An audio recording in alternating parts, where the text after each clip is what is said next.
আসসালামু আলাইকুম সুপ্রিয় ভিউয়ার্স, আশা করি আপনারা সবাই ভালো আছেন। আজকে আমি আমাদের প্যাসেজ নারেশনের যে ধারাবাহিকতায় আমি প্যাসেজ নারেশনের রুলসগুলো দিয়েছিলাম পূর্বের ক্লাসে।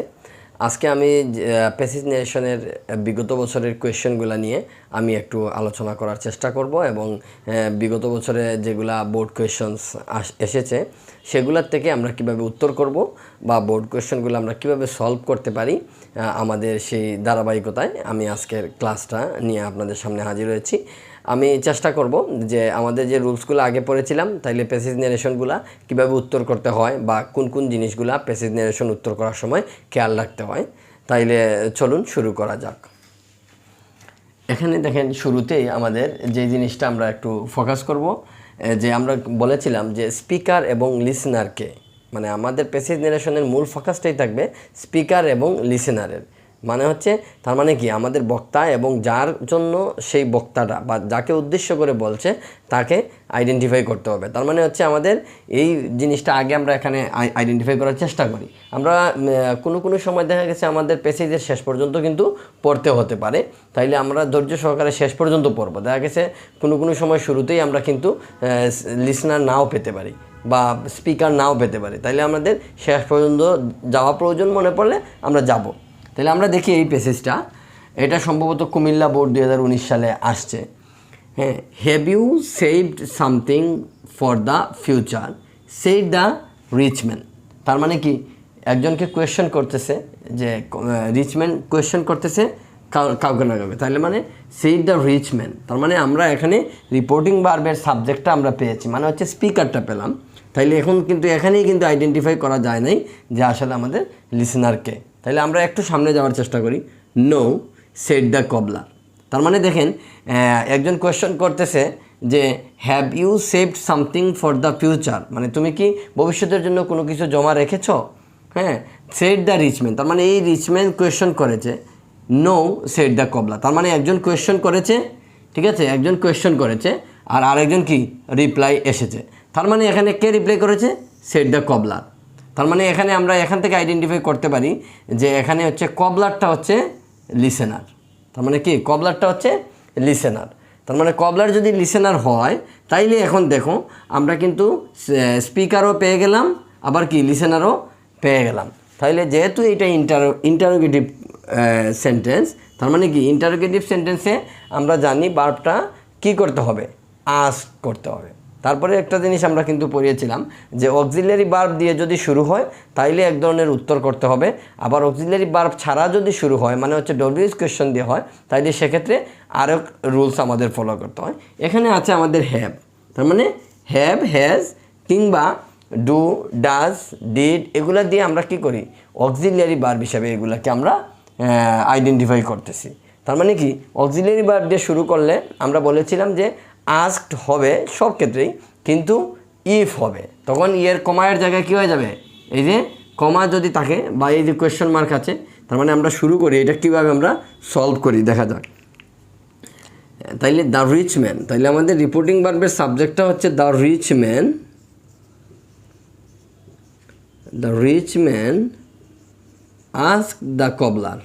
শুরুতেই কিন্তু আমরা যেই জিনিসটা হচ্ছে স্পিকার এবং লিসেনারটাকে আমরা স্পষ্ট করে লিখে ফেলবো। তার মানে দেখো দুইটাই যদি আমাদের জেন্টস থাকে, রিচম্যান, দ্য কবলার দুইজনই, যখন আমরা প্রোনাউনটা ইউজ করব তখন রিচম্যানের ক্ষেত্রে আমরা ব্র্যাকেটে হি এর জায়গায় আর দিতে পারি, কবলারের ক্ষেত্রে সি দিতে পারি। এগুলো হচ্ছে আমাদের স্পষ্টভাবে আইডেন্টিফাই করে। Rich man ask the cobbler if, তার মানে কি ইফ, তার মানে have you saved something for the future বলেছে। তার মানে কি ইফ ইউ, তার মানে এখানে ইউ যেহেতু আছে সাবজেক্ট, তাইলে এই সাবজেক্টটা আমাদের পরিবর্তন হবে। বলেছিলাম যে সেকেন্ড পারসন থাকলে কি হবে? সেকেন্ড পারসন যদি থাকে তাইলে সেকেন্ড পারসন রিপোর্টিং ভার্বের অবজেক্ট অনুযায়ী, তার মানে এখানে অবজেক্ট রিপোর্টিং ভার্বে নাই কিন্তু আমরা এখানে পেয়েছি। এই যে এখানে আমাদের অবজেক্টটা পেলাম, কি অবজেক্টটা হচ্ছে কবলার। তার মানে কবলারটা হচ্ছে কি অবজেক্টটা হচ্ছে থার্ড পারসন, তার মানে থার্ড পারসনের প্লুরালটা কী হবে? এখানে হচ্ছে যেহেতু আমাদের সাবজেক্টিভ বসবে এখানে প্রোনাউন, তার মানে হি। তার মানে এই হিটাকে the rich man ask the cobbler if, তার এই হিটা হচ্ছে কবলার, তার মানে আমরা সি দিতেই পারি। ইফ হি, যেহেতু হ্যাভ সেভড, তার মানে কি এটাকে যদি আমরা এভাবে দেখি হ্যাভ সেভড, তার মানে কি প্রেজেন্ট পারফেক্ট টেন্স আছে, তার মানে প্রেজেন্ট পারফেক্ট টেন্স থাকলে কী হবে? Past perfect tense. Have if he had, তার মানে হ্যাডের পরে কী হবে? Saved. If he had saved something for the future, for the future. তাইলে আমাদের কিন্তু ফার্স্ট লাইনটা আমাদের কিন্তু উত্তর করা হয়ে গেল। এখন দেখো, তার মানে রিপ্লাইটা কি বলছে? No said the cobbler. তাইলে কবলার রিপ্লাই করেছে, তাইলে আমরা আগেই লিখি the cobbler, the cobbler replied. কিছু ওয়ার্ড কিন্তু আমরা বলেছিলাম, হ্যাঁ, তাইলে কি দ্য কবলার রিপ্লাইড। নো থাকলে কি হবে? ইয়েস অথবা নো থাকলে আমরা বলেছিলাম যে ইয়েস, শুধু যদি ইয়েস অথবা নো থাকে তাহলে রিপ্লাইড ইন দ্য নেগেটিভ। এখানে কী হবে? Negative. Replied in the negative. এরপরে কিন্তু কোনো বক্তব্য নাই, তার মানে এখানে শেষ। এরপরে বলছে সে, দেখো, I am happy with the present and think little about tomorrow. তার মানে এখানে সে দুইটা বাক্য বলছে এখানে, I am happy with the present and think, হ্যাঁ, লিটল অ্যাবাউট টুমরো। তার মানে এখানে সে বলছে যে আমি আমার বর্তমান নিয়েই খুশি এবং ভবিষ্যৎ নিয়ে খুব কমই ভাবি। তার মানে এখানে দেখো বলছে I am happy with the present, তার মানে এখানে আমরা লিখতে পারি হি সেইড, অলরেডি রিপ্লাই দিছে, হ্যাঁ, তার মানে বলতে পারি হি, এই রিপ্লাইটাও কিন্তু এক ধরনের বক্তব্য। তার মানে এখানে আমরা লিখতে পারি হি দেন, ধারাবাহিকতায় আমরা বলতে পারি হি দেন টোল্ড দ্যাট। এটা যেহেতু একটা অ্যাসার্টিভ সেন্টেন্স, তার মানে অ্যাসার্টিভে বলবো, ইয়ে করবো আমরা, দ্যাট বসাবো। টোল্ড দ্যাট কী বলছে? আই মানে হচ্ছে এখানে কবলা, তার মানে he was happy, he was happy with the present, with the present. এখানে কিন্তু আমরা শেষ করতেও পারি। এন্ডটাকে আমরা যদি আলাদা বাক্য দিতে চাই তাও পারবো, অথবা আমরা এখানে এন্ডটাকে আমরা এক সেন্টেন্সে, যেহেতু কম্পাউন্ড সেন্টেন্স আছে, আমরা কম্পাউন্ড সেন্টেন্স আকারে যদি লিখি, তাইলে told that he was happy with the present and, হ্যাঁ, এখানে কিন্তু থট, এই থিংটা কিন্তু তখন থট হয়ে যাবে, থট অ্যাবাউট দ্য ফিউচার, না টুমরো, এখানে আছে কি টুমরো, তাইলে আমাদের হবে এখানে টুমরো। তার মানে এখানে শেষ। এরপরে বলছে দেখো no that would not do, তার মানে কি এই নোটাকে বলছে I like to see you above want, have this money and keep it. তার মানে প্রত্যুত্তরে তাই সে যখন বলছে যে না, এটা নিয়ে সে তার প্রেজেন্ট নিয়ে খুশি এবং ভবিষ্যৎ নিয়ে সে খুব বেশি ভাবে না, তখন কিন্তু রিচম্যান বলছে। তার মানে রিচম্যান কি বলতে পারে? Richman replied. রিচম্যান যদিও এখানে প্রশ্ন না, তারপরেও কিন্তু রিচম্যান কি বলতে? No that would not do. প্রত্যুত্তরে রিচম্যান রিপ্লাইডও দিতে পারো, আবার কি তখন রিচম্যান রিফিউজডও দিতে পারো, আবার রিচম্যান কি বলতে পারো? টোল্ডও বলতে পারো। তাহলে আমরা নর্মালি লিখি the Richman replied, the Richman replied in the negative and said that আমরা কি বলছিলাম যে নো এর পরে যদি আবার কি কোনো কিছু এক্সট্রা দেয়া থাকে তখন and said that দিয়ে আমরা এটা and said that কি that যা আছে তাই লিখতে পারবো, that would not do said the rich man। তার মানে রিচ ম্যান এটা বলছে I like to see, rich man তার মানে রিচ ম্যান হি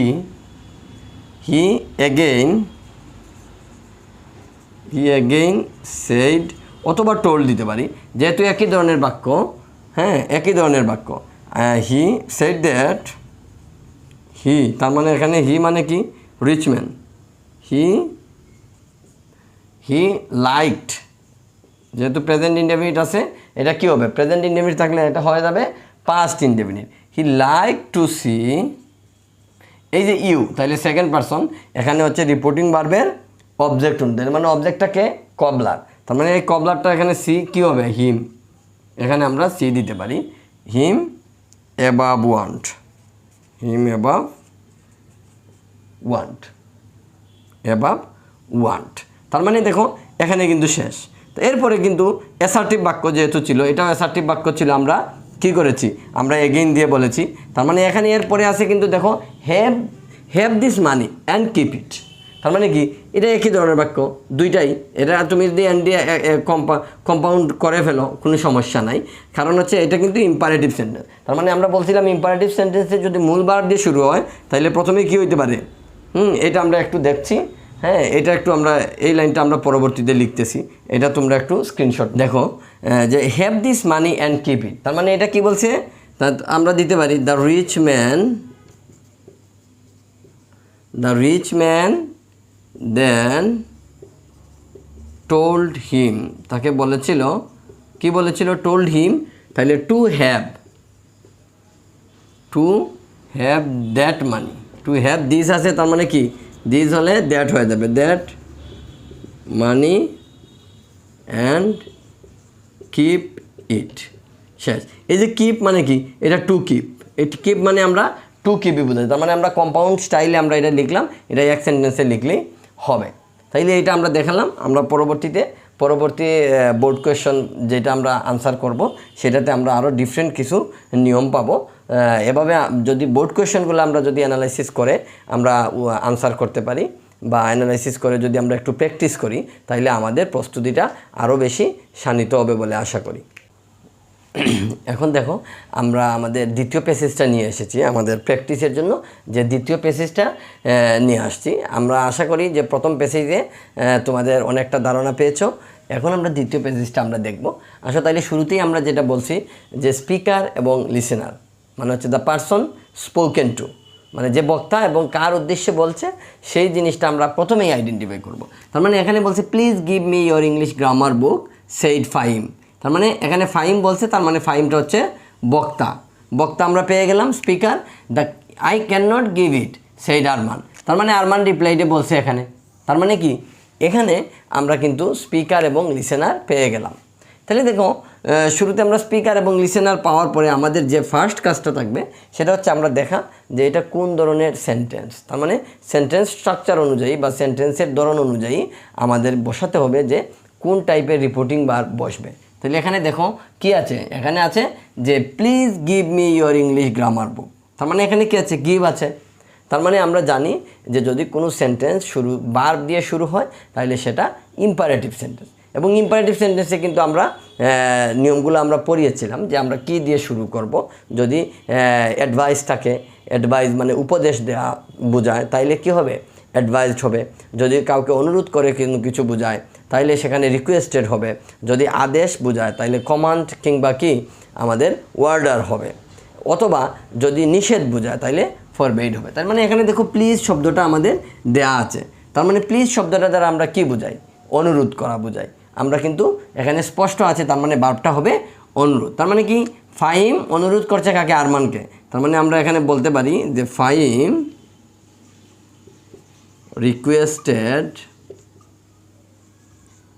আরমান, ফাহিম রিকোয়েস্টেড আরমান। তার মানে আরমানকে রিকোয়েস্ট করেছে। তারপরে আমরা স্ট্রাকচার অনুযায়ী আমরা বলেছিলাম যে কমার জায়গায়, হ্যাঁ এখানে তো কমা হয়, তার মানে কমার জায়গায় কী হবে, টু বসবে। হ্যাঁ, আর রিকোয়েস্ট করেছে কি করতে, টু গিভ।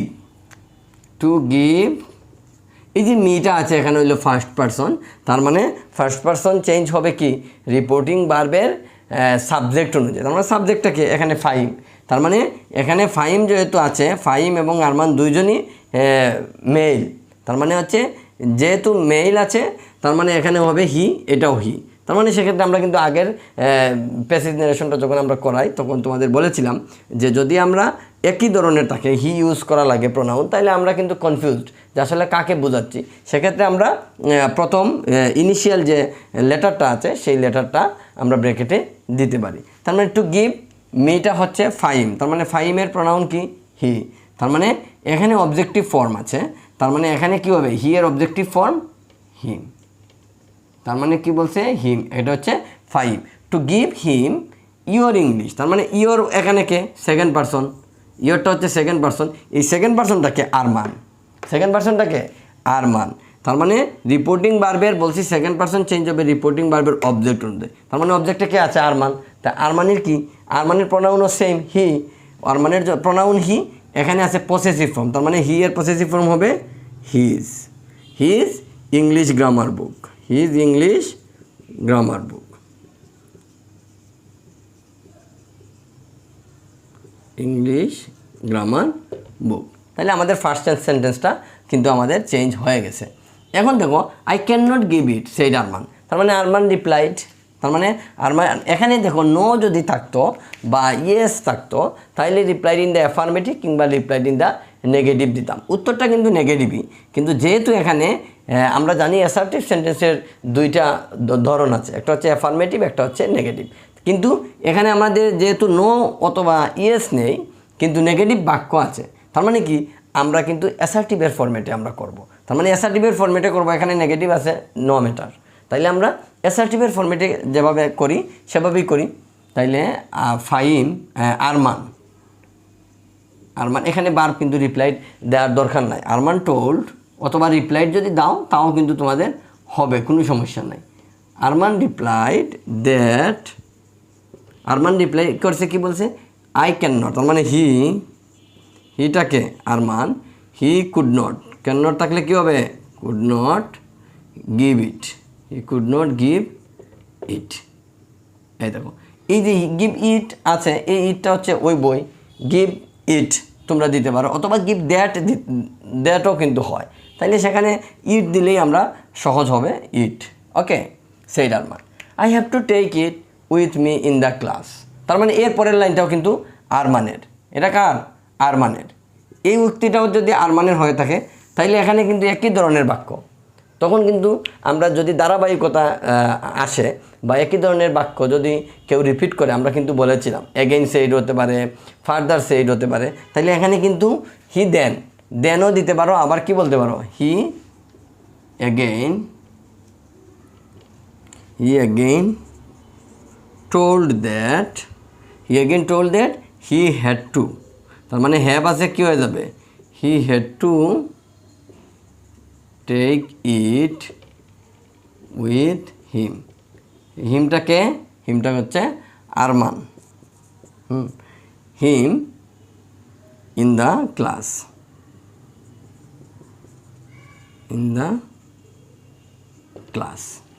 আশা করি তোমরা এটা বুঝেছো, ঠিক আছে।